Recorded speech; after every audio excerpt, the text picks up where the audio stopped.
వస్తాయో చదువుతుంటే చాలా వస్తాయి. ఇది ఒక పెద్ద ఇష్యూ కాబట్టి దీన్ని మాత్రం నేను స్పెసిఫిక్ గా చెప్తున్నాం. సో ఇన్ని చేసిన ధర్మారెడ్డి గారు నాకేమైతే ఇన్నోసెంట్ గా ఆయన నిన్న మధ్యాహ్నం ఏమంటారు ఈవో గారు వస్తున్నాడు కాబట్టి నేను ఇల్లు ఖాళీ చేస్తా, కొద్దిగా వస్తున్నాడు కాబట్టి నేను ఇల్లు ఖాళీ చేస్తాను.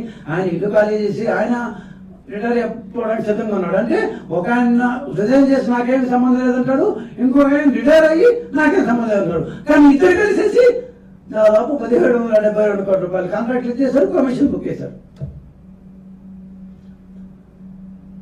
మీరు 28 చాలాసార్లు చెప్పాము.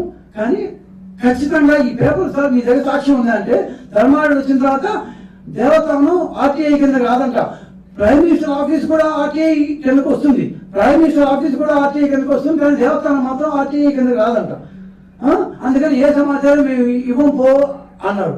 వెబ్సైట్ లో ట్రాన్సాక్షన్స్ పెట్టరు, అన్ని కర్ణాటక వచ్చిన మరీ ఘోరం.